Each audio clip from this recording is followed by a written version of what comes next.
Yeah, we're live. Come on in, everybody. Can you hear me okay? Can you see me okay? Let us know in the comments where you're from. I saw the comment Farzad on Elon time and I legitimately laughed before we went live. 2 minutes late, bro. Look at the even producer wife. My God. Make sure you can hear us okay. Producer wife's in the background. This is just going to be a community stream, y'all. It's just going to be us. It's going to be this group right here, myself, and y'all in the comments section. Later on the stream, we'll put a link in the comments for y'all to jump on, share a thought, share a question. There's a lot of stuff going on. A lot of good stuff, a lot of not so great stuff. And one of the interesting things for me, as of late, has been sort of hearing feedback from both sides. Hearing sort of the positive side of all the great things that Tesla's doing and the awesome momentum and all the great things Twitter is doing, all the great things SpaceX is doing. The execution stuff is like on point. But then there's also a lot of folks that are not very happy with a lot of different things with how the communities how the companies, and Tesla specifically, is handling communications. A lot of talk about PR. I'm sure as you follow this channel, for those of you that do, you've seen hopefully a diverse group of thoughts from my guests, my community members, people in the comments section. And one of the things that I'm super proud of is that we're building this community to be extremely respectful and also super open to listen to all ideas and thoughts and opinions from every part of the spectrum in the community, right? So that's super awesome. And I really want to commend all of you for that. Aaron, Farzad, you're the greatest. Thank you. Producer wife's just bringing up comments, and she starts with this one. Thank you. Love your kind and friendly way and so insightful, calming in all of this chaos. Thank you, bro. Thank you, Aaron. That's super, super sweet. I really appreciate that, man. Thank you so much. Make sure you let us know where you're from. Where you calling? I was going to say, where are you calling in from? Queens, New York. Dude, producer wife lived in Queens for a while. Wow. What else? Where else we got? Yeah. She's like, yeah. DRK, longtime mod, longtime listener of the channel as well. Thank you very much. Drop your questions. Drop your thoughts. Let's start sort of working through some of them. I'll kind of, I'll give my 2 cents, and I kind of gave my 2 cents a little bit with the conversation that I had with Gary and Alexander yesterday. I think the one thing I'm really noticing as of late is that it's a reminder that Tesla is very much, if it was a person, it would be a very high achieving engineer that has strengths and weaknesses, right? And so what I mean by this is, at least from the different kind of personalities and people that I've been exposed to in my life and my career, which I'm very thankful to have that exposure, I've noticed that there are select few people that are just such high achievers and they're so good at what they do that they're convinced that the end result is all that matters. The path to that end result is ultimately what's most important. And how we get there is a short-term thing, and we shouldn't be too focused about it. So, like, for example, one of my one of my friends groups that I had earlier, there was somebody that was a very a great engineer, super good at what they did, and they were so convinced that the end result was going to work out that the stuff that they were working on in the middle, like how they were describing how they were approaching it, like questions like, hey, are you concerned about how this stuff is going to impact your team members, how your work is going to impact people in different, like the parallel teams or teams that, have some downstream effects from what you're working on. And he would literally say, I don't care because I know this is right. And of course, if you're right in the end, things could be forgiven, once we get to that point, but it doesn't discount the fact that what's being worked in the middle is also very important. And so how I view this as within the context of Tesla is that Tesla is very much in that mold. The execution of the company obviously is, I would argue, probably second to none in the industry that it's in. So auto, highest, if not the highest, one of the highest, if not the highest margins from a product perspective. Cash to debt ratio is stellar. Growth is stellar. Talent is stellar. One could argue when it comes to execution, leadership, stellar. There's a lot of great things going for it. But you think about the sort of environment that the company has created, where it's been very, it's created this community around itself through a lot of transparency and a lot of openness in this sort of YouTube world and the Twitter world that is very passionate about what Tesla does, and it's very passionate about what Elon Musk does, and very passionate about the mission of the company, extremely passionate. And it's attracted a lot of people to that mission through that transparency of just being very human in the way that it sort of approaches and tackles problems.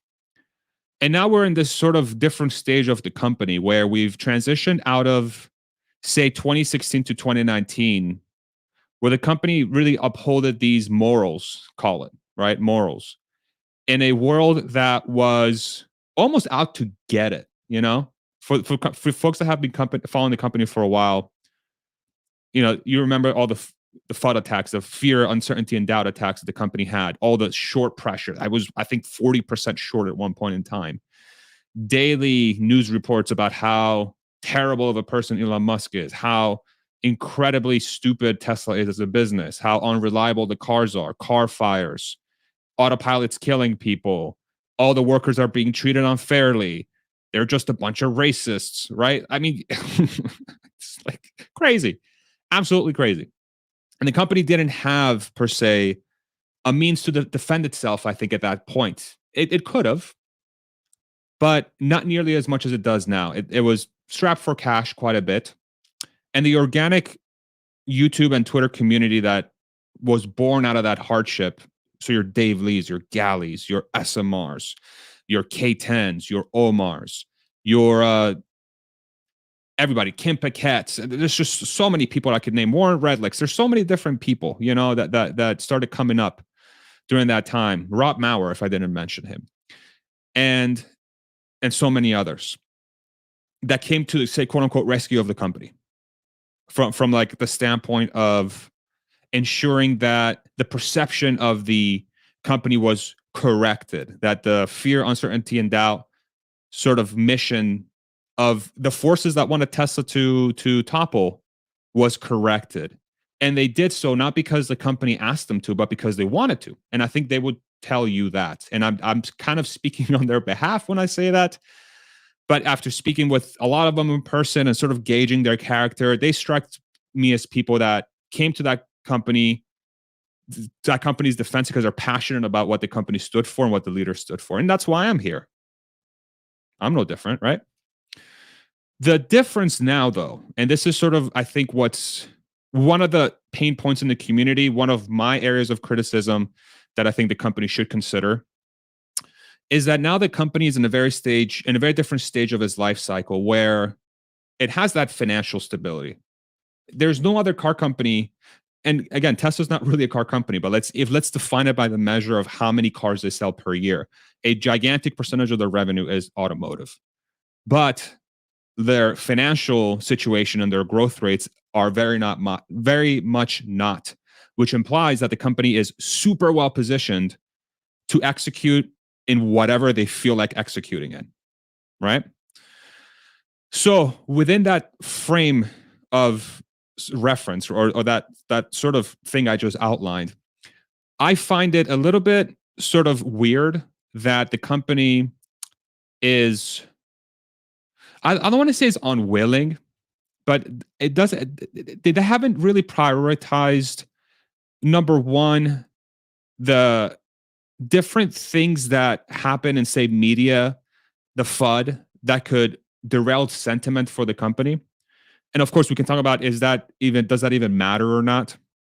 But I just find it odd that a company that's as successful as it is doesn't view that as something that it should pay attention to in a sense, especially as its influence grows and as its ability to make impactful change grows. You know, it's no secret that the bigger Tesla gets, the more hate it's going to get. The whole Twitter thing is a perfect example, right? So that's one thing. And then the other thing too is, I think because the Tesla community and folks that are so passionate about Tesla and Elon and all the other companies I don't want to say they've gotten used to it, but we're all so willing to fight the FUD that I think it might be hiding some of the pain points that come from being in the environment that we're in, and the company is not really putting any resources or time or effort into doing that, right? So what I mean by that is perhaps the Twitter sphere, the Tesla sphere that's out there fighting FUD and on behalf of the company might, in some way, Tesla's in a way perhaps like, well, they've got it. And I'm not saying they're doing that, but I wonder if there's a little bit of, they've got it. It's sort of, we've tried it in the past. We have this very natural, very, very organic community around it that's quote unquote protecting the brand and protecting how people should perceive the company. And that's going to be more powerful than whatever we do. So, let them do it. And I don't necessarily disagree, but I think as a company gets bigger and these voices become harder, I do think there is a little bit of, it's going to be much more impactful if the company itself were to do that, say FUD fighting or communicating with the world on how well it's executing. Like your Sawyer Merritt's, myself, whoever, just pick whoever you want. Definitely not me within that context, but let's pick Sawyer Merritt as an example. Sawyer is so good at taking a lot of information that comes out on Twitter, data points, and then framing them in a way that is actually, it makes a lot more sense than whatever the headline is from say the mainstream media article. But I think at some point that sort of messaging would be so much more impactful if it came from a Tesla approved account or some sort of account that's backed by Tesla that says, yes, this is how we're doing. There's only so much weight I think people in the Tesla community have in conveying the FUD fighting or the positive things about the company and Elon Musk and all that good stuff. And I think we're at the point now from a size perspective that I think Tesla should really seriously consider it. They should really seriously consider it. I'm not going to sit here and pretend like I know what the right answer is, but it's very obvious to me that there is a significant portion of the community, right or wrong. I'm not saying if it's correct or incorrect, but it's reality that there's a significant portion of the community that is uneasy about where the company's perception is and the leader's perception is and the stock's performance and so the haziness about what's going to happen here in the next year or two. And all of that, I think, is also amplified in the fact that we're in a recessionary environment and there's folks hurting, And I don't think that should be ignored. And I think that should be looked at. I think that should be looked at. And I'm not saying here that Tesla's ignoring it, but I do think a little bit more action from that perspective might be helpful. And even in, say, 2 to 3 years' time, if and when FSD is complete, when the Tesla bot is about to launch, when Cybertruck is out on the roads, and all this good stuff, Tesla Semi, all of this could be for naught, sure. But the fact that the company is executing this well, and a lot of the retail community doesn't feel like that's enough, in itself says that something needs to be fixed, right? So those are my thoughts. That's how I'm thinking about this whole thing, and I'm trying to be as impartial and unbiased as humanly possible. I think one of my roles in this community is to be some sort of voice for the community itself, but at the same time, I think I bring value in analyzing the situation. And what my gut is telling me is that, yes, I think we will be fine, because if there's one thing Tesla does extremely well and they have a track record of, is execution. But when a significant portion of the retail base doesn't view that as enough, then there has to be like, or they don't view that as something that's actually going to happen, or they view like the leader doesn't have their best interest in mind. We need to think about, we need to actually agree that is a problem, and we need to look at how we should fix it. But we should do so with an open mind, and we should do so through dialogue, and we should do so through hearing the other side instead of saying, well, just if you just focus on the fundamentals, you shouldn't even worry about it. Or, the other thing that I don't like hearing is like, well, you shouldn't have invested in the company in the first place. I don't know if that's the right message we want to send. I think the tone needs to be very different. It needs to be more understanding. But let's also stay on the facts. Right? Stay on the facts that the company is extremely well positioned to survive into the next few years and decades. But again, if that in itself is not enough to appease an investor, then there's something else going on. There's something else going on. And it could just be as simple as holding a Q&A session, bro. Like it could just be like Tesla and Elon's like, yo, let's hold a Q&A session for 2.5 hours with our investors. Let them air out their grievances and what they're concerned about. And then do so once every 6 months. I don't know, like be innovative, right? And this is where I start feeling like Tesla and Elon can do a really good job here is that innovate on your communications with a retail investor. Innovate on your ability to fight FUD. Like these are things that are within the wheelhouse of problem solving. And it deals with human emotion, yes, but it's still a problem that can be solved. And I think it's important enough. And this is sort of the double-edged sword of having such a large retail investing community as well. Ever since Tesla's inception, and Elon has done an incredible job with this, he's gathered so much support from the retail shareholder. And props to him. He's done an excellent job at bringing returns to those investors. Such a good job. In the same token, Tesla has grown to a much bigger size. Its retail investor base is significantly larger than it used to be. And that's one of the that's one of the things that public companies have to do, especially if you're positioning yourself in a situation where you are catering to so many retail investors and you have been so open about saying, we love the retail investor, I'm not going to let you down, buy the dip. These are things that Elon Musk has said, right? So I still can't believe he said that, but he said it. So yeah. So at Tesla, I think it would go a long way if they prioritize that, Of course, engineering is the most important. Of course, ensuring that your ramps and your execution of the company from a product and service standpoint is really going to be your bread and butter. But if you've invested so much time in building the community that you have, when the going gets rough, I think it's important to also listen to those that are in pain and to try your best to let them know that it is going to be fine. And it shouldn't be up to me. It shouldn't be up to Dave. It shouldn't be up to Sawyer. It shouldn't be up to SMR. It shouldn't be up to Rob. It shouldn't be up to Warren. It shouldn't be up to Gary. It shouldn't be up to any of these people. It should be up to the company to ensure that the execution of the company itself is really what matters. And we should be focusing on the positives and not the quote unquote, the noise that's happening now. Right? So 18 minutes of rant time there. Let me know what you think. Throw a comment. Let me know your thoughts. Producer wife, bring up some of the thoughts. And also let's go ahead and post a link for people to join live as well. If you want to share a thought live, if you want to share a question live, we'll post a link here at the top of the comment section. And we'll go ahead and read some comments here. So producer wife, I just threw you like 7 things to do here. Let's go ahead and post that link. And then I'll bring up some of the comments here. There we go. She just posted it.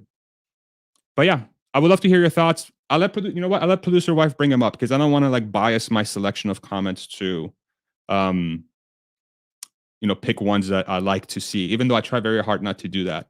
I am officially encouraging producer wife to challenge what I've just said and just be open about bringing up the comments that you think make the most sense. So producer wife, go for it. Here, and I'll pin this at the top here, and then we'll take it from there. Karen Rise, any chance they're letting this happen so the buyback is cheaper? I don't know. I mean, I think you have to think the buyback itself is very.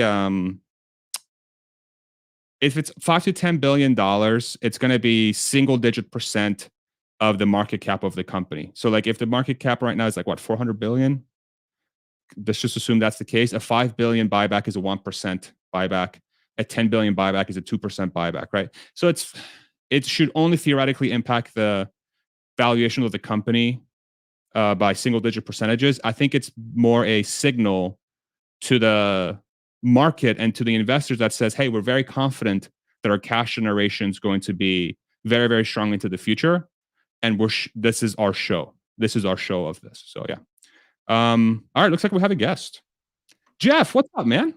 Good. How about yourself, Rashad? I'm doing great, man. How can I help you? Hey, I was just had some thoughts about Elon and Twitter, Sure. and I've viewed it. I've been a long time Elon supporter back for when like the Roadster first came out, and I believe that he's the only one that's even serious about saving us from the climate change and stuff. Sure. And him buying Twitter, it's I come down to it as, I can ignore Trump just as well now as I ever ignored Trump when he was on there forever, when Sure. I never read it, what he had to say. So, Sure. but the importance of having some place that is free and open that you can, express your views, whatever they are, as long as, it's not direct threats of violence or, really, I mean, it's literally defined in one of the Supreme Court cases what is defined that, like yelling fire in a theater, things like that. It's Right. like certain things, aren't protected, but, it's pretty obvious from the Twitter files that, all of big tech's been in cahoots with the government. Whoever else just wants to have things taken down, including like Meet Kevin. He's pretty upset about, when he was running for governor of California, that he could be shadow banned as easily could be. And, Right. but it also gets hard, just all the, I'm a left-wing media person, and, they've just been, every day it's, hate on Elon, Elon's horrible. He's this awful billionaire. And, and it's funny, they do it with the chyron of their Twitter handle right below, when they're going off on him. It's just like, come on, let's at least not be hypocritical here, if, Yeah, for sure. And I might note in the comments that I just saw a story that he took down some kind of sex porn ring they've been trying to take down on Twitter for like years, I guess now, and weren't able to do it. And he got in there, and 9 days later, on day 9, he had it fixed. It's, right. It's gone. For sure. For sure. Yeah. No, 100%. Here, I'll address your thing real quick, and then we'll let Tesla let me go ahead and drop off here, Fazad. No, for sure. I really appreciate it. Thank you, Jeff. Appreciate you. Thank you very much, man. Bye. Producer wife, let's do them one at a time so we can address the question directly. Let's do Tesla here, because and then we'll do Donald next. How's that sound? Actually, I guess we'll have them both on. She's forcing me to do this. Go ahead, Tesla. Yeah, what I was saying is, if you piss off your most ardent supporters, it really doesn't make a difference if you're right or wrong, but you've done something wrong. That's it. There was a deficiency. Otherwise, his biggest fanboys, or at least a portion of them, wouldn't be pissed off. And I think, part of it is just a complete. And again, I think part of it is a psychological issue. I think these are his defects. And I think part of it is he appears to lack empathy. So, he's a billionaire. So if the stock goes down, it might be like really complicated for him. I'm not going to say it's not, but it doesn't impact whether he's going to eat or not. And I don't think he ever communicates that to like the average shareholder. I think he communicates that he's going to do whatever he's going to want to do.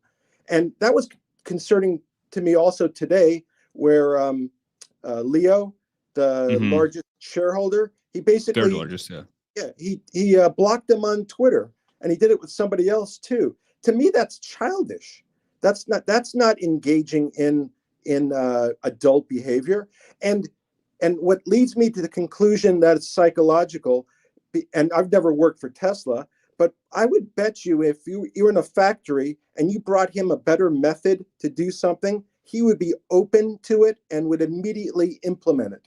But if you told him something about his interpersonal skills and that he should kind of maybe change something, he would immediately kind of act out in an emotional way and not try to improve his skills. And you know, to me, like I say this in a somewhat flippant way, and I've mentioned this before, he needs a best friend, somebody who can tell him you're being an asshole, that he doesn't act resistant to, either a best friend or a therapist, but somebody who actually can speak to him and that he won't feel attacked by. And then he could improve his interpersonal relations. Anyway, thanks a lot. Good. Have a good day. Be well. I appreciate that. Yeah, thank you very much. Those are very helpful thoughts. Yeah, I think the those are very valid points, right? It's like I'm not going to diminish or amplify someone's thoughts. I think that's right on point. Let's bring on the next one. Ishan, Hey. What's up, dude? I'm good. How are you, man? I'm doing great, man. How you feeling? What you got? Good. So, our dear friend Tesla stole my thunder. I was about to come in and say that, hey, you know what? It's all about the dopamine and the serotonin. Last 3 years, I think, 2 years, everybody who'd invested in Tesla was basically on, dopamine shot. And then 2022 came along and everybody's having withdrawal symptoms. And, I'm a little, I would say, surprised at very, not only large shareholders, Leo and others as well, who are saying some very strange things. For example, hey, buyback right now, really? We see that there is a serious, it's quite possible that Tesla is having some problems moving large volumes in China right now, right? We see the numbers, but it's quite possible, right? We see that, hey, there's about to be a significant amount of, volume expansion that needs to happen in the next year or two, especially in the US with the IRA. There's a lot of capex that's going to go in there. And, with the world conditions as is, China might go to war at any point in time. There is one that's happening. Everybody thought it's going to be like, a 15-day thing. It's gone on for what, I don't know. Is it 15 months or 15 years already? Right? No. Yeah. So it's been a minute. Yeah. So, I mean, why would Tesla want to do a buyback at this point in time? And Elon has said it's up to the board now. It's being put on the table. So, Sure. I mean, it's not something that I think it's even a point worth discussing. As a shareholder, I'd say, hey, don't do a buyback. Keep that cash available. And then the second thing is people are saying that our dear friends Ross, Gary, others, they should be on the Tesla board. I mean, really, come on. I mean, we'd lose these amazing voices in the community, man. I mean, I'm being selfish here. I like having them on the streams. I like being able to talk to them, ask them questions, and who doesn't, right? So come on, yeah, guys, don't do that, because then we'll not be able to. They'll not be able to give us interesting tidbits. This happened with Gali and Arkimoto. Like, he was one of the best voices about Arkimoto on YouTube, and then he joined the board, and then. So, anyways, I'm just saying that it's it happens. It's a withdrawal symptom. Everybody's gonna get back to normal in some time. I believe 23 might not be such a great year. 24 will, right? And in the meantime, if somebody needed that cash, too bad timing. But Elon did warn all of us. Fair enough. Thank He you. did warn. Thank you, Ishan. Cheers, man. Appreciate you, brother. Take it easy. Bye. Let's bring in the next one. I love this. I'm just going to let folks speak their mind, and then we're going to see what they have to say. I love it. Thank you, Ishan. What's up, Donald? How you doing, man? Oh, unmute. There it is. Hey, dude, can you hear me? How's it going? Yes, sir. What you got? Okay, can I do two things here today? Sure. Yeah, we have a couple people in the wings, but yeah, go for it. first thing is, can we all appreciate this semi? Dude, this totally rocks, man. Right? We need to like have a positive spin on this. So here's a little bit of data here. You know, there's all kinds of data how much they burn, but I just want to focus in on the teeny tiny little baby thing, idling. Okay, I looked it up and it looked like 51 years of idling in 2021. In other words, all the trucks in the US idled for 51 years, equivalent, right? So that is essentially 360,000 gallons, and you need trucks to move that around and all that stuff. So it's 365,000 gallons just to sit in a parking lot. Okay, so that's 1,000 gallons a day. Holy crap! Crazy. You know? Okay, so just that little part and the whole 1.7 kilowatt hours per mile, right? No one is doing it. On Twitter, we saw people doing 2.25, even 3. Kenmore is way out there, you know. So, dude, this breaks open the whole thing, you know. Mm-hmm. Now, the second thing is the PR stuff that you guys have been languishing over, you know, last several times, right? And people keep on talking about it in a forum like this, okay? Actually, I think PR should be done out there on the road having fun. You know, all of us. This is boring right here. We should like stream from the cars and, you know, go to the parks and walk our dogs and have them jump in and go to the movies and, you know, talk to people while the panel kind of thing can be you seeing someone and they want to talk to you about the Tesla that you own, you know, right? Live. And, you know, get people's reactions, get people excited, right? On camera, live, what we're doing here, only out there and having fun, dancing with it. You know, it just grab your, they download a thing in Christmas time where like does the dancing thing. Stuff. Yeah. Well, get the hell out there and stream it outside, dude. You're going to start a new YouTube channel, Donald? That's what you should do. Well, I just got my Tesla, so I just might do that. Right? Look at that. But that's awesome. It's a great idea. The PR, it needs to be out there and about, okay? Not here in these stuffy little panels. I mean, sometimes in the panels, because we could talk about this, and we could talk about, you know, the semi and a path to 1.5. Holy, what the heck? You know, people need to know this. What? 1.5, yeah. You know, get them excited, pump them up. You know, it's not a pump and dump, but it just, you know, I'm so pumped about it. Get people excited. Yeah. Holy crap. Yeah, I hear you. I hear you, Donald. So those are the two things. There's many other things, but those are the two things I really wanted to say today.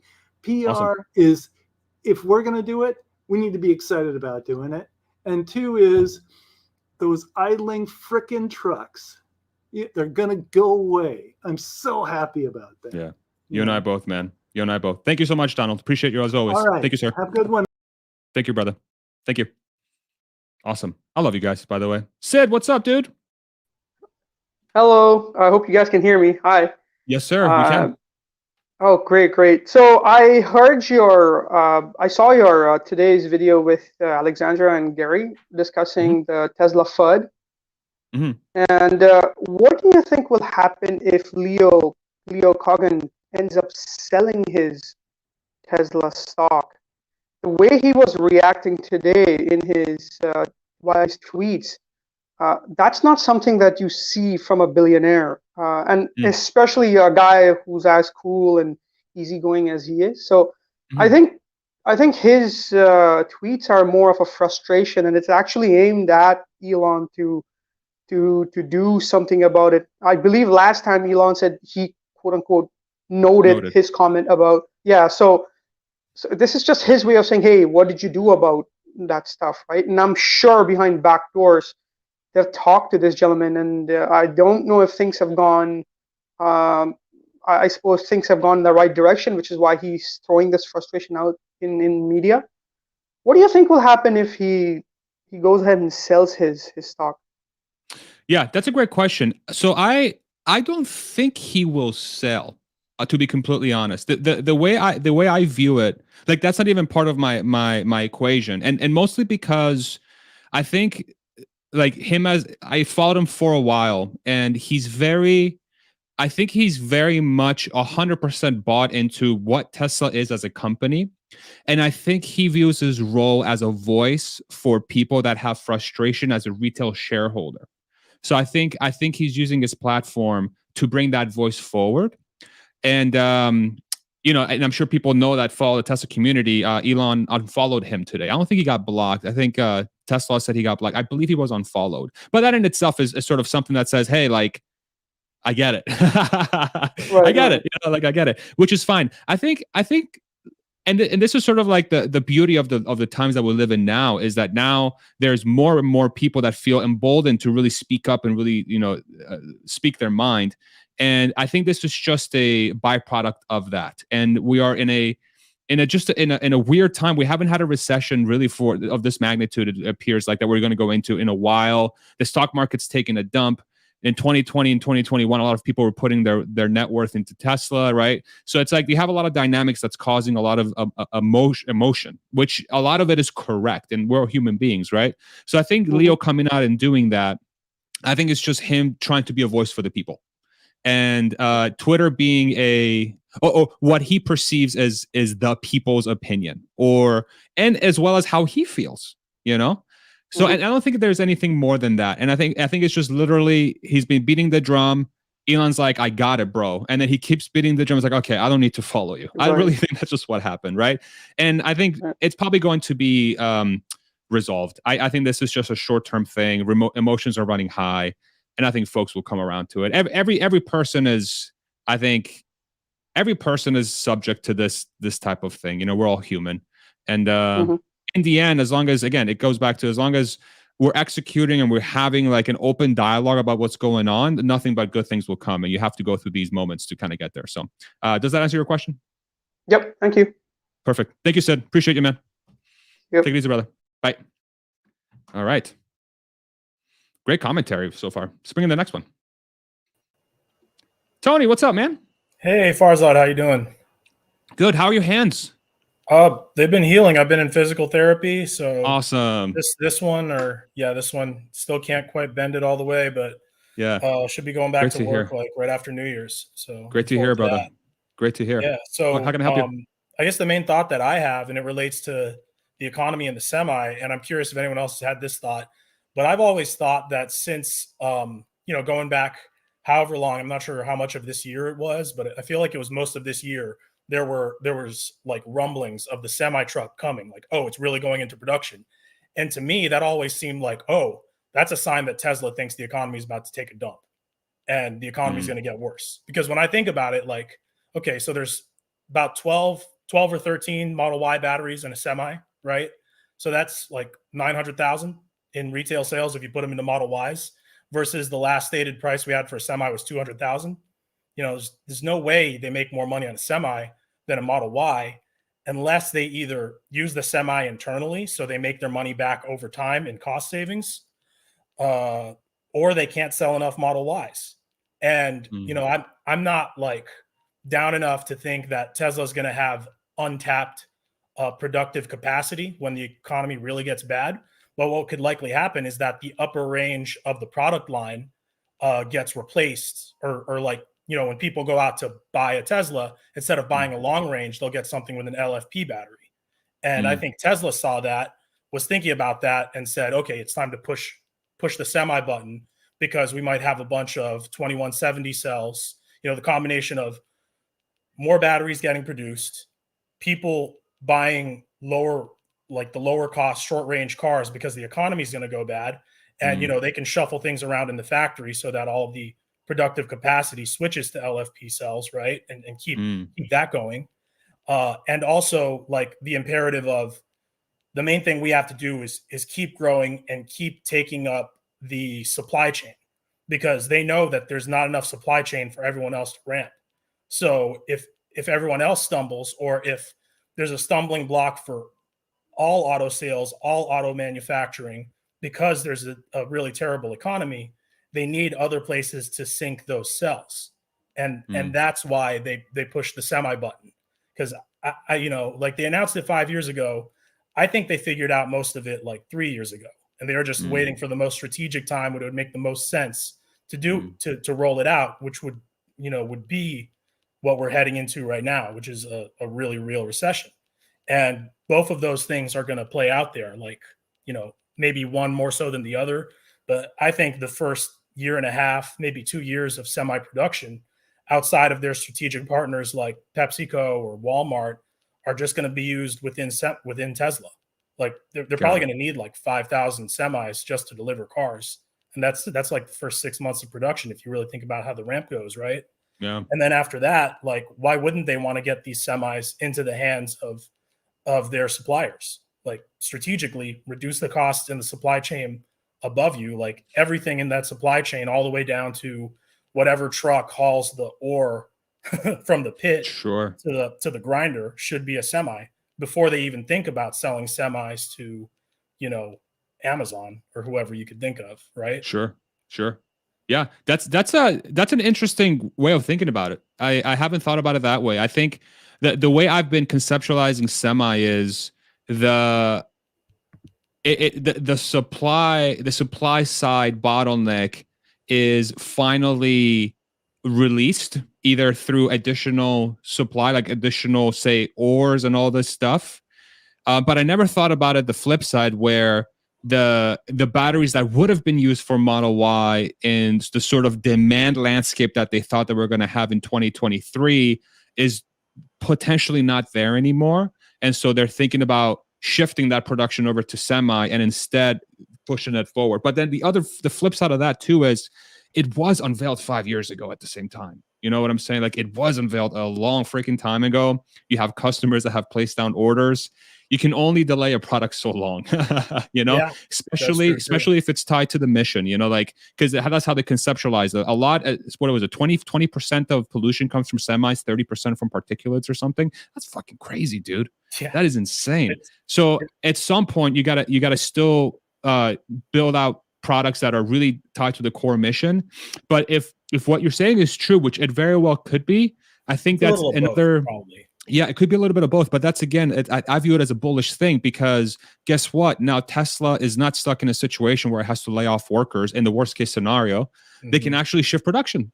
Yeah. And guess what? They'll still be going full bore. They'll just be moving stuff around, to your point. I think Cybertruck also plays into this too, because Cybertruck's another vehicle that, you likely only would able to make it with 2170s or 4680s. And also, when the Cybertruck is out, how many people who would look at, like, say, a Model 3 Performance or a Model Y Performance or whatever, might go for a Cybertruck instead. So like, it's kind of like how the Model 3 Performance in some ways cannibalized the Model S.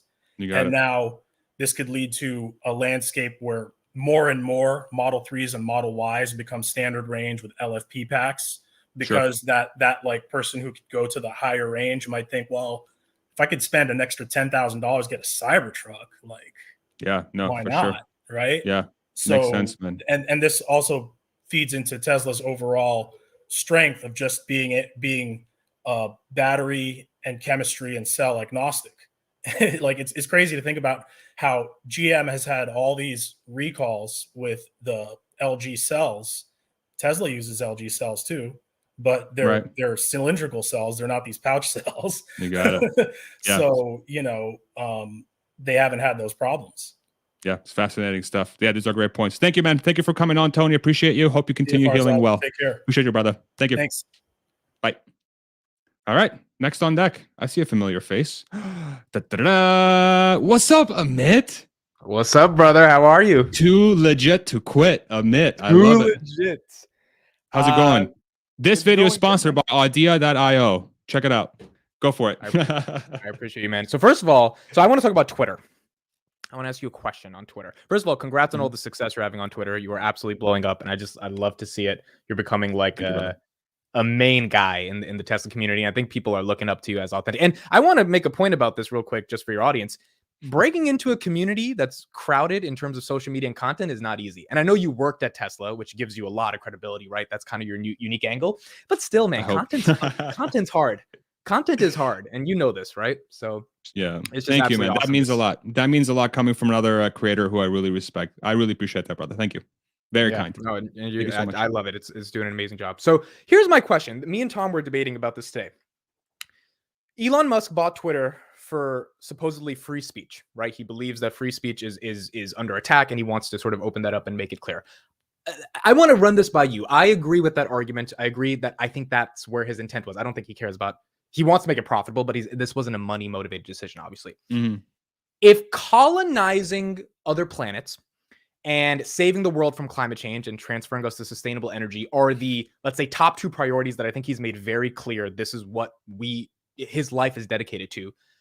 Do you think, forget about the stock price, do you think that focusing on the mission of free speech via a platform like Twitter is helping us become a multiplanetary species and get the world to sustainable energy? Or is it hindering from the pure perspective that its time is now split across all three of these goals, whereas one of them matters, free speech, but the other two really matter, because if we don't have another planet or we don't save our planet, we die. So I guess my question is, do you think free speech as a mission gets us to the really two big goals that he actually cares about? Yeah, 100%. I mean, you think about the context of a society that's not able to freely share ideas, right?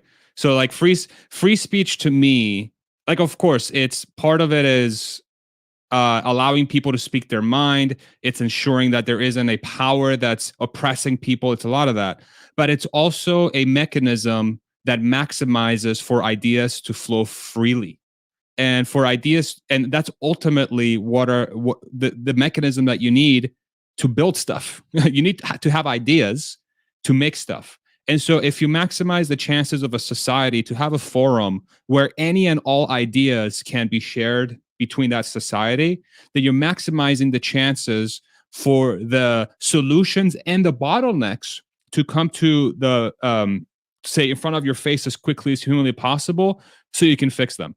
That's how I view it, you know? And then, but then even set that aside, I think Twitter has the opportunity of becoming like, and I made a video about this, like human OS in a way, like pair that with Starlink, you know, you can do direct democracy to Twitter. You can, I don't know, just make it, you know, as more and more labor becomes automated and more physical jobs go away and everything's full self-driving and more of the world becomes much more, say, artsy fartsy and much more digital, then a place like Twitter or X or whatever this thing becomes in the next 10 to 20 years or 50 years becomes a place for all humans to build the next generation of the economy.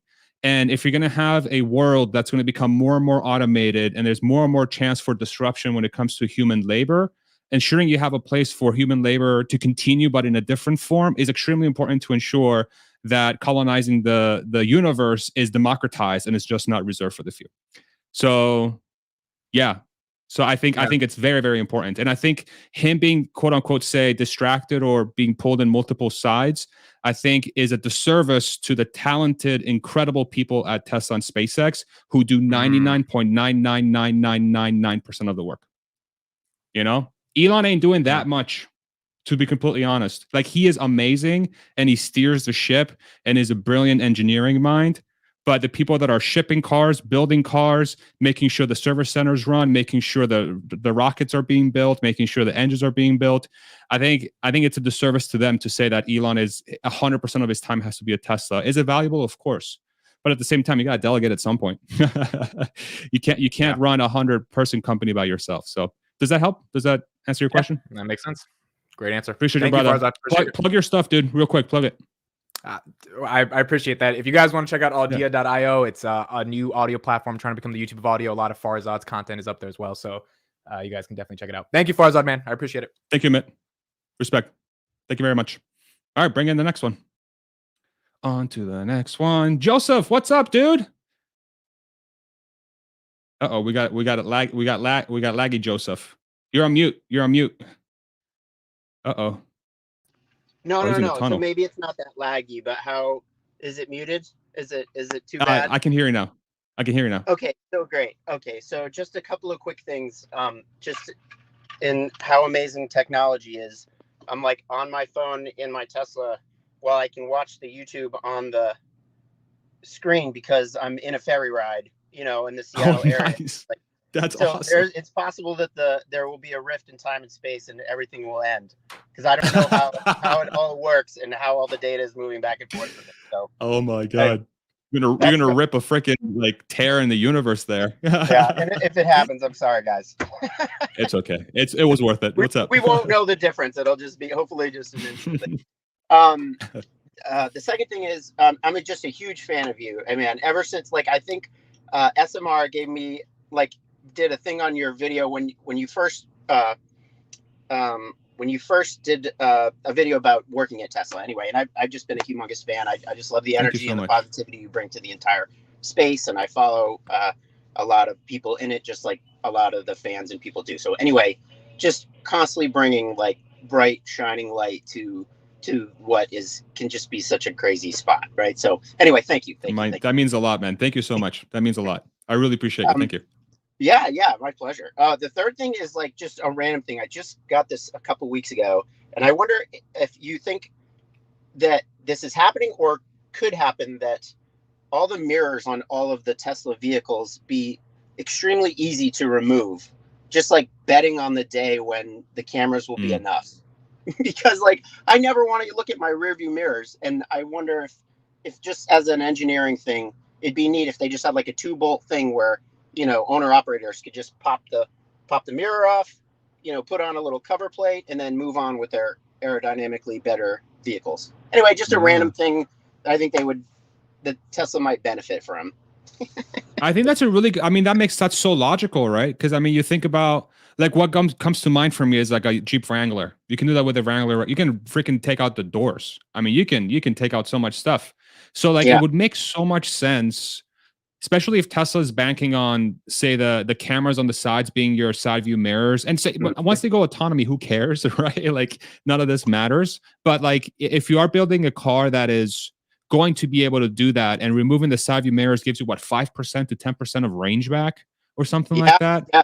And it makes started it now, and they were like, yeah, hey guys, with your 2022s and onward, just pop those things off. We were anticipating it. You thought your car was only getting better with software. Well, it's hardware upgradable too.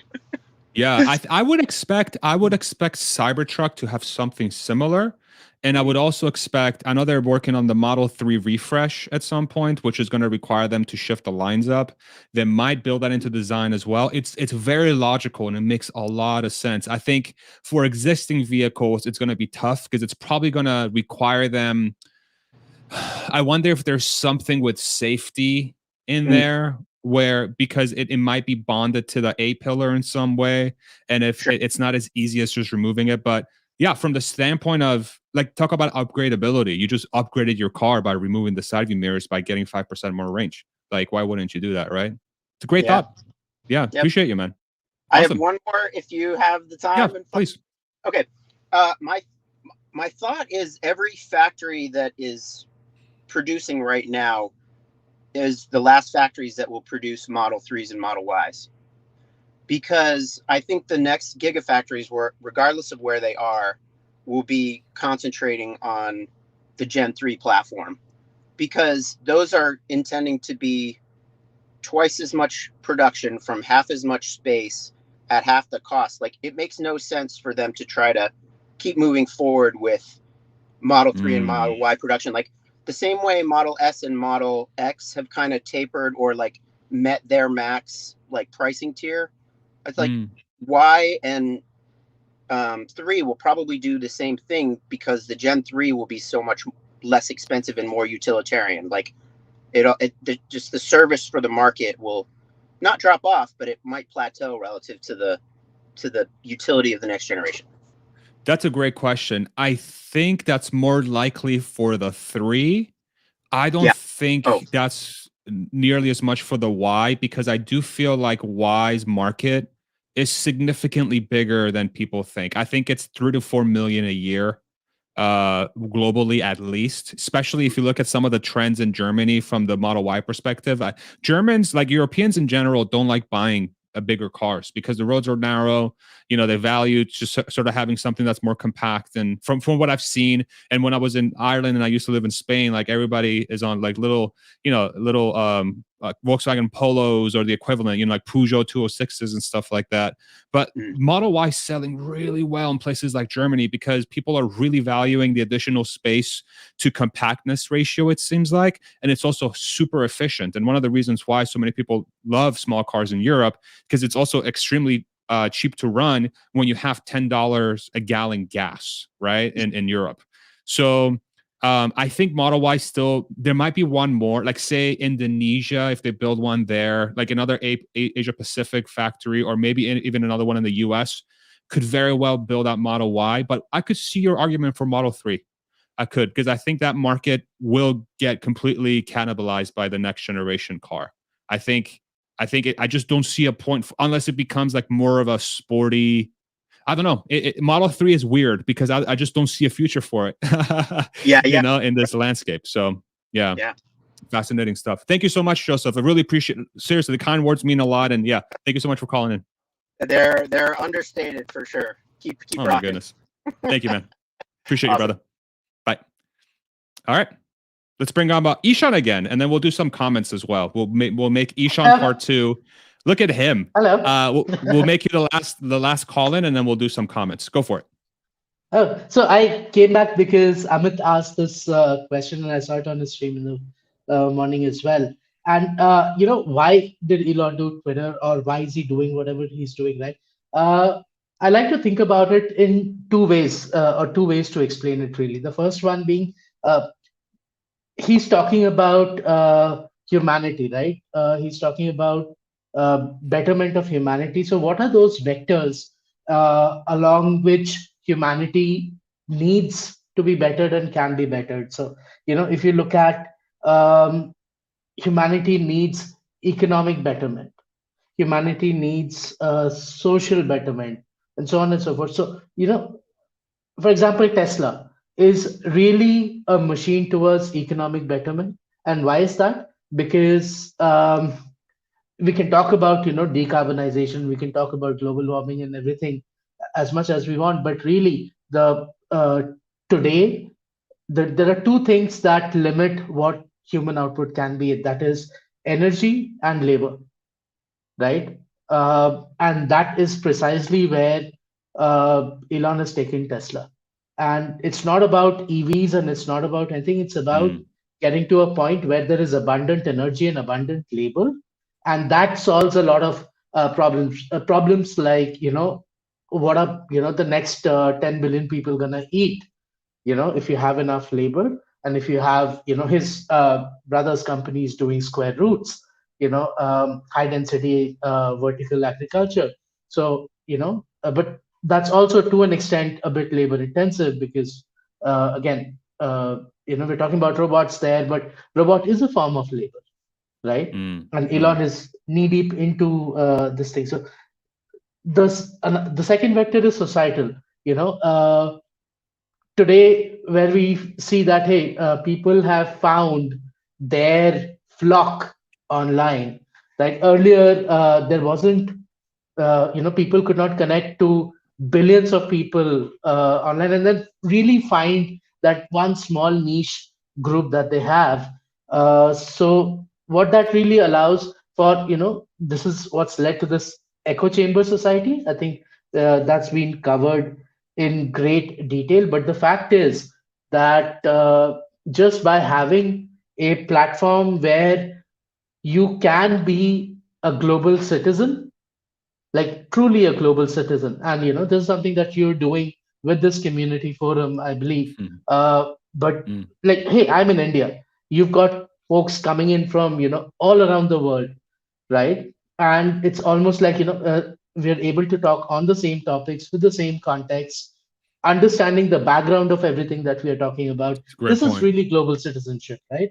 And Twitter is a form of enabling that allows for different ideas to at least surface. And with that, what happens is there is a lot of like whenever you're getting exposed, the chance of you being surprised by a new idea or having like a huge negative reaction to a new idea or an antagonistic idea is lower, and that reduces the societal friction, right? Mm. Folks are still welcome to their own ideas and to their friends' ideas, but knowing that there is a bigger world out there is also so much important. I think Twitter is a big vector towards that. Then you'll see what happens if there's force majeure. You know, Earth explodes. There's an asteroid that comes and hits Earth, and we've got calamity. That's where SpaceX comes, right? The fourth vector is what happens if our machines sort of beat us or become more intelligent than us, or how do we as humans circumvent the limitations of biology, and that's where Neuralink comes in, right? So it's like It's all with tied together. all of the right, so we've in technology, we sold to a lot of clients digitization, digitalization, and digital transformation.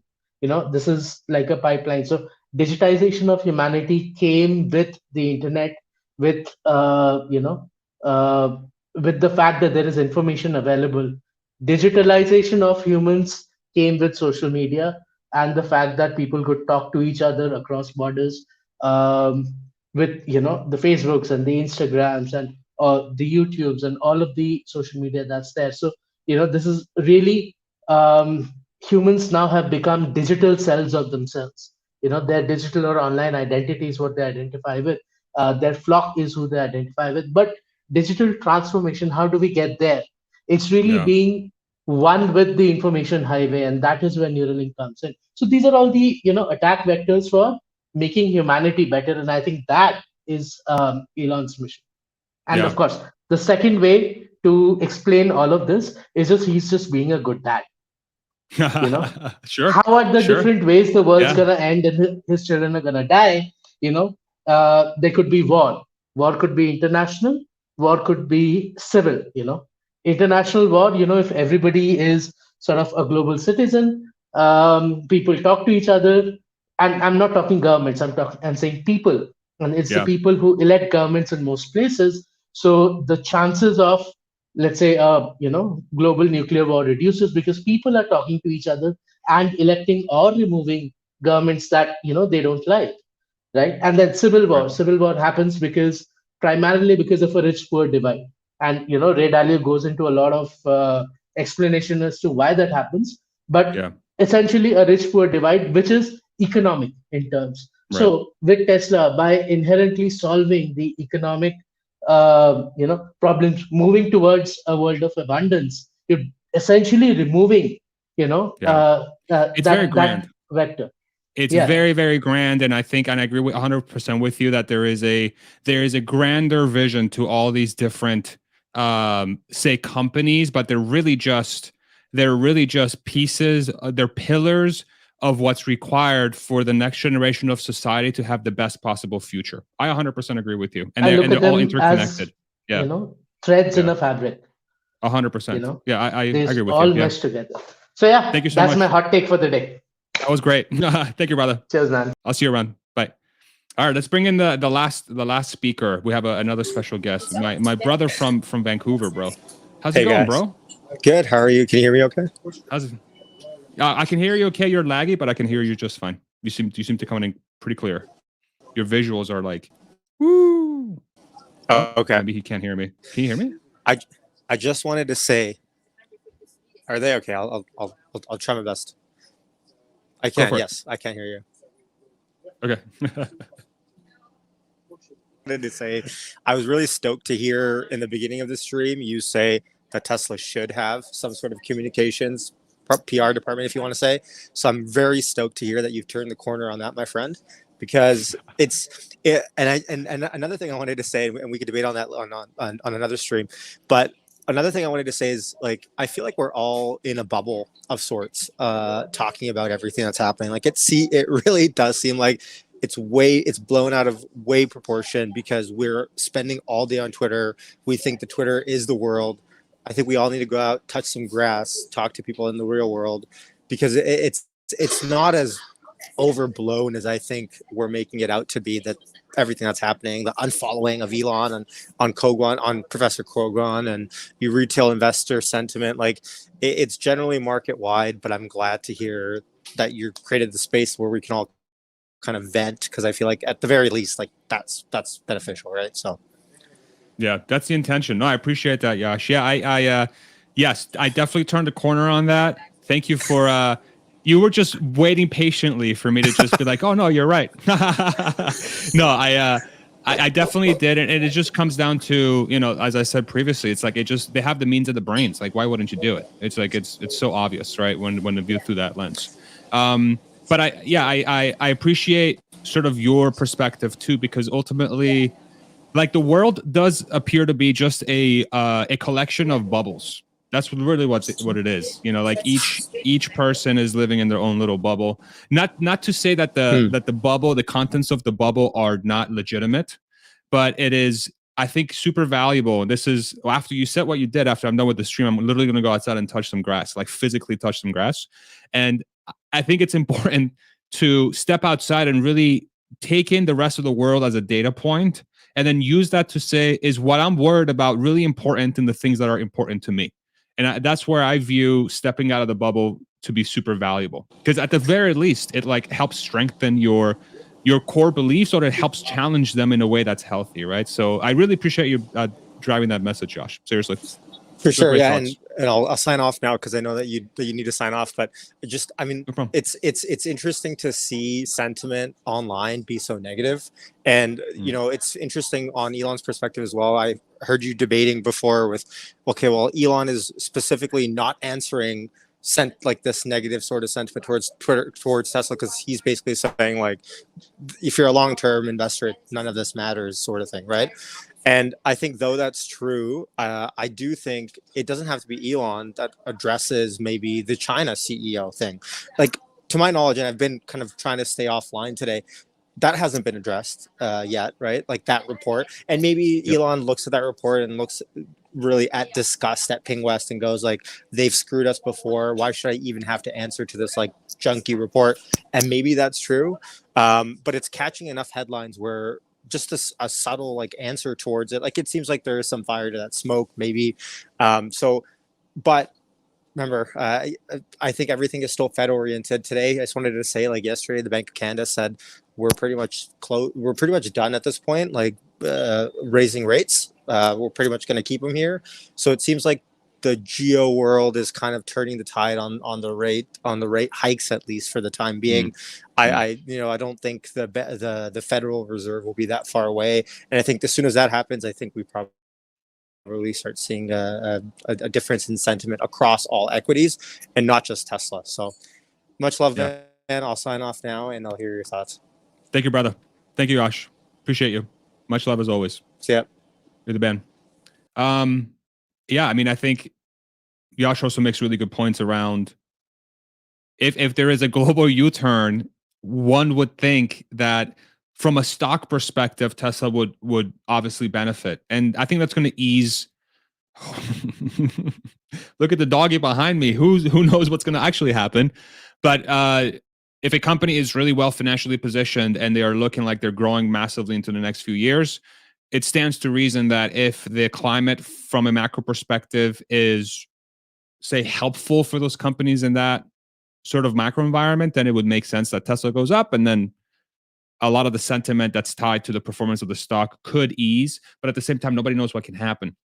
And this last year was a big lesson for us. But, you know, hopefully, I think the last 12 to 13 months, I made a joke on Twitter. I said, ever since I left Tesla, me leaving Tesla, a month and a half later, it was like the market peak, and it's just been bear market since. So I'm the reason why we're here, ultimately. I'm just kidding. But anyway, thank you, Josh, for coming on. Let's do some questions in the comments here for the last bit of the stream. Maybe we'll go for maybe like 15, 20 minutes more. We'll call it an hour and a half, and then we'll take it from there.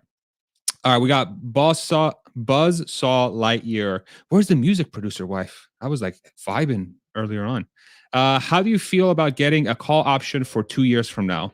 I will give zero opinion on anything options. I did calls back in the day. I got burned, and I'm super allergic, and I'm not qualified to give an opinion on this. So I would recommend other YouTube channels for that question, but I appreciate your question. Let's do the next one. Hey. Jeff, question. I think Twitter is getting better and Elon is airing the dirty laundry out. But once it's out, it's not too bad and understandable. I support everyone having an account as I cannot look. Yeah, I do agree that Twitter is getting better. I think what I'm seeing is that people are emboldened to speak their mind more, which is helping sort of heal, from what my perspective, it's helping heal people's sort of ability to perhaps feel a little bit hesitant or scared to agree with something that's controversial. So from that perspective, that's a healthy thing as a human being. You don't want to carry weight on your brain that is like, oh my God, I feel this way, but I feel really bad thinking about it this way.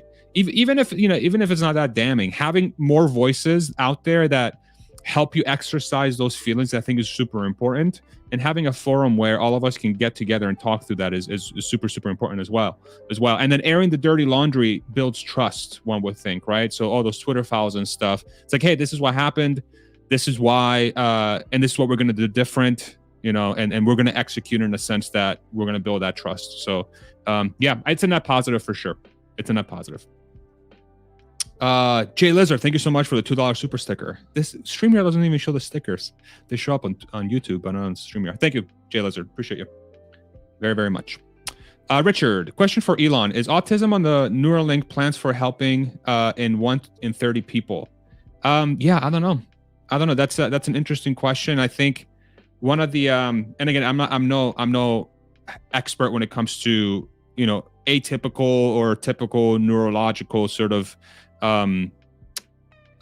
states or whatever you want to call it. So I don't know how to answer that question, but there are things related to, say, the brain that the Neuralink could potentially help in, but I don't know if autism falls in that sort of arena. So I don't know if there's others in the comment section that can answer that question, but I unfortunately don't know. And I'm not Elon. So, but thank you for the question. Next question. If Tesla does 1 trillion plus profits a year after 2035, which is possible, then what % of that do we expect to be buybacks? If it's 50%, then we are adding $1 trillion in market cap every 2 years.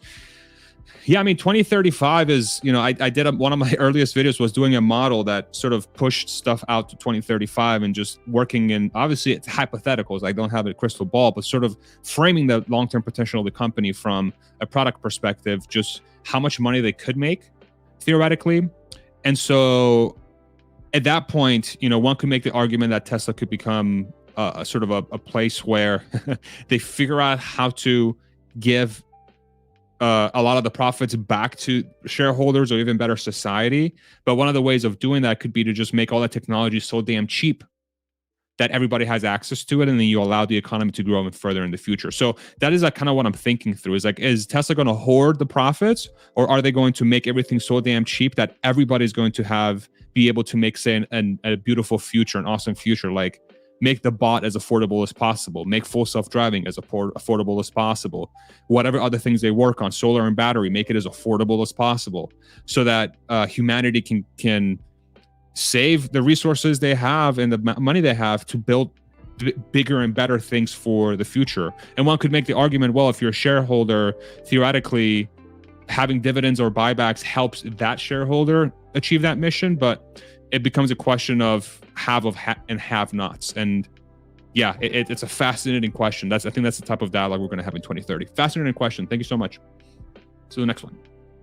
Jeff, do you think Elon works better under the pressure of FUD, being the underdog and generally disliked? There was an interview that Elon had, I think, with Rainn Wilson back in the day. I want to say like 2014. And Rainn Wilson, for those that don't know, he's the actor that played Dwight Schrute in The Office. And he had this interview series Banana Pancake or something. It was like some crazy name, but it was an awesome interview of Elon. It was very human and real. I highly recommend everybody go check that out. It should be on YouTube. Just type Rainn Wilson, Elon Musk. It should come up. And Rainn asked him that question. And the answer from Elon was, I work best under pressure. Like pressure and necessity are the things that really drive him to create the best things he can. And half of me says the reason why he took on Twitter was because maybe he felt he didn't have enough pressure and then went crazy. Not crazy, but like, he's like, he has, he's talked about how sometimes he's a chickmunk. He bites off more than he can chew. I think he's very much in that stage of his career at the moment again. But maybe that's what fuels him. And ultimately that's what makes him work best. And he knows himself better than anybody else. So I wouldn't put it past him. Thanks for the question. How about a matte black guitar, chrome deleted guitar? Yeah, dude, I've been looking at guitars. I'm probably going to wait a little bit to get a third guitar. I haven't been able to play my guitars too much as of late, unfortunately. So I put that on the back burner for a little while. But once I get back into my guitar phase, I'm looking for the third one. A matte black guitar sounds sick. So that could be it. Thank you very much. Thanks for the question. Question from V, longtime watcher and listener, as I'm sure everybody else has been. Thank you so much. How does a recession in 23-24 affect Tesla's 50% growth projections for the next 3 to 5 years? So that's a really good question. This is how I think about it. I could be right or wrong, but this is how I'm conceptualizing it. So if 97% of the total fleet of vehicles in the world is not electric, meaning that they're all operating in gas cars, that's roughly 3.6 billion vehicles in the world right now that essentially will be replaced into the future with electric vehicles because they're cheaper to run, more reliable. We all know this stuff already, right? So even in a recession, unless literally everybody stops buying cars, I think EVs will continue to grow. Maybe not at 50%, maybe at 45%. I don't know what the number is, but growth still very much exists because that fleet will be turned.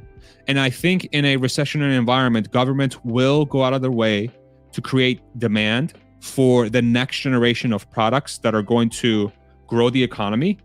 And EVs, solar, like renewable stuff is a super big ticket item.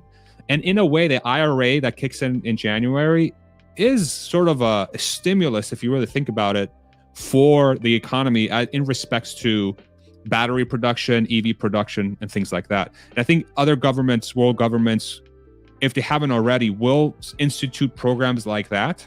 And that's going to benefit companies like Tesla tremendously. So that's how I think about it. I could be completely wrong. And say I am wrong and a recession does hurt Tesla and other EV companies tremendously. My worry is that everything else is super screwed, because if people are not buying Teslas, I don't think they're buying anything. So that's how I think about it. Great question. Thank you. Let's do a few more. Jay Lizard, the question: should Tesla come up with a better names than YX, Cybertruck, and Semi-Truck? It's like naming your kid Son 1 and youngest daughter. I think naming conventions or whatever. The way I view it is the product is what makes the name. And, like Google. What the hell is Google? Who would name a shop Amazon? Like, why would you call your website Amazon? Yeah, here we are, What's another crazy one? There was a company's name I saw recently. I'm like, what the hell is that? But like everybody gets it. I forget what it was. I don't mind the naming convention. It is what it is. And the sexy thing is cute if you really think about it. But great question. Thank you. Let's do another one. By the way, shout out to producer wife. My God, what a great job you're doing today. Thank you so much for your help. Tesla bite-sized questions. Thoughts on a smaller and cheaper Cybertruck? Could this be a huge hit and do some great volumes? This has been brought up in the community before. I think it's an interesting question.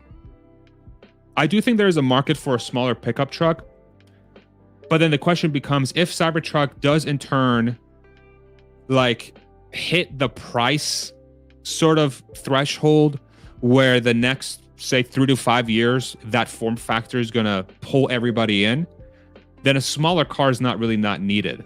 a smaller pickup truck specifically, and just look at the 3 and the Y as an example. These are cars that were launched. Model 3 was launched in 2016, and we're 6 years into their product cycle. Model Y has kicked in as well since 2018, and these things are growing like crazy. So it could take a while for that smaller Cybertruck to come to fruition. So yeah, we'll see. I wouldn't be surprised if they don't, though. Great question. Thank you. Next one. Adam, question. What do you think will happen if Q4 isn't epic, if it comes in mixed like Q3? I've thought about that. And I wonder if part of the reason why Tesla has not been very, call it, receptive to the investing community's concerns is because they have something up their sleeve for Q4. That thought has crossed my mind. Like they just know something crazy is going to happen. But again, that's just maybe the optimist in me, and I'm just making stuff up to try to, what's the word? Justify what's going on now. So if it's not epic, it's going to be yet another, call it an attack vector that's going to say, well, you said this, now this happened. You said you weren't going to sell shares, but this happened, right? And again, doesn't matter what the context is in.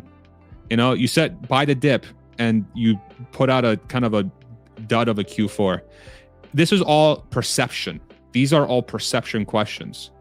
And that's why it's so important in times like these for perception to be at least discussed, because it does impact sentiment. So yeah, I think if it comes in mixed, it's going to erode trust with some, for sure. But it can be cured immediately if it's, say, Q1, Q2 come in gangbusters and they beat everybody's expectations by a lot. That's how you fix that sort of problem. You sort of re-engage that trust. And yeah, we'll see what happens. I'm optimistic, but I'm usually an optimistic person. Not usually, I am a freaking optimistic person. Sometimes too optimistic. Cindy, question. Do you think it's possible Elon is being quiet because he knows how much good news he has to share in Q4 call and is setting a bear trap? Yeah, I literally just mentioned this. You and I are on the same wavelength. Yeah, the thought has crossed my mind.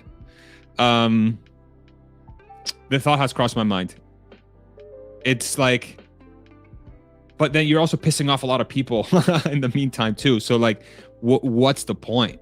Like, what are you really trying to prove? Who knows? We'll see. I do think Q4 is going to be very strong. It's going to be a record quarter. All signs point towards this being a record quarter. It's just a question of, will it beat the expectations of the market, but more importantly, of the Tesla community when the word epic Q4 was thrown out. So it's going to be very interesting to watch. Great question, Cindy. Thank you. Let's do a few more. What is your Tesla price target, and where do you see the stock in the coming years? So I put out a video. Actually, I'll refer you to that. I don't want to take up too much time here. I appreciate the question. But if you look at my channel, I put out a video probably a month or two ago. If you type Farzad Misbahi Tesla price targets, look at my most recent one. I have it literally broken down year by year. Check it out. And for all of those that are interested as well, make sure you check it out. If there's any mod in the comments section, I can post that video link as well. That would be super helpful. But yeah, I have it all outlined all the way out to 2035 per year. Thank you for the question. Let's do the next one. Oh, producer wife. Yeah. Do you think the special robotaxi is a small minibus? This is like, I keep changing my mind on this every minute, I feel like, because I've put out content where I conceptualize robotaxi as a box on wheels, where the interior form factor will be fully customized depending on what the market demanded from an autonomous vehicle, which is basically a home on wheels, if you really think about it. So a form factor that is, say, larger to accommodate parties, concerts. I don't freaking, like, get creative, right? Like, if you're not driving, you're doing whatever you want in the car. Think about the different industries that can be created from that concept. But then again, on that the semi presentation, the robotaxi was covered by a thing, by a like a blanket or whatever, And I'm trying to like dissect. Oh my God, it's got a hood. It looks like it has a hood. Then people are like, well, it could just be a stock image, or it could just be a pillow, just a very expensive pillow. I think there's a use case for a robotaxi to be a small minibus, especially in an environment where full self-driving is approved and it's catching fire like crazy, like self-driving technology. Ultimately, I think that's going to be the best form factor, because it will allow all the industries that could possibly arise from having that quote unquote space on wheels where you're doing whatever you want while you're going from point A to point B becomes realized. But I don't know if this is going to be like Robotaxi version 1. It's going to be fascinating to watch. Thank you very much for the question. Let's do a couple more. Producer wife, killing it. What do you think about Koguan being unfollowed? Yeah, we spoke about this a little bit earlier in the stream. Koguan has done a really good job speaking up about some of the frustrations with part of the Tesla community. And of course, he is more than allowed and welcome to voice his opinions. He has been beating a very loud drum lately. And I think it's just a matter of emotions running high in a way, probably between both parties, Elon and Koguan. They're both great people, obviously. They're both really good guys. So I think just emotions are running high, and it's just humans sometimes. It is what it is. So I wouldn't read too much into it. I think that situation will sort of solve itself. I don't think he's going to sell any shares. If he wants to, of course, that's his right. But I don't think this is what the outcome is. It's a emotional time in the Tesla community, and emotional things happen, and that's okay. Nothing wrong with that. Thank you for the question. George, shout out George. He's very active in the comment section. Thank you so much. Why do you think why do you think people are willing to buy Amazon stock at PE of 80 with declining EPS and ignore Tesla at PE of 42 with growing EPS? George, if I knew the answer to this question, I would be a trillionaire. This is, as an investor who is trying to identify companies that bring a lot of value, who have a lot of long-term potential, this is the kind of question that boggles my mind. And this is the kind of question that I think stokes the fire of, hey, Tesla's perception is not as good as you think in the broader markets. And this is why it's not being invested into, because it's not viewed as a investable company by people that can drive these valuations. So, and it's hard for me to not agree with that when you outline like that. So, I am quite optimistic that at some point that will change,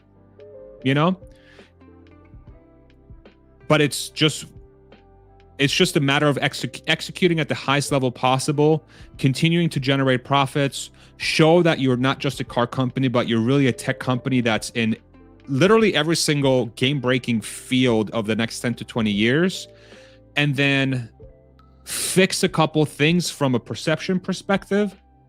And at that point, you literally can't do anything else, and you're just at the whims of the universe. So, and then it is what it is. So, yeah. But that's a really good question, and very good question, George. Thank you so much. Let's do one or two more.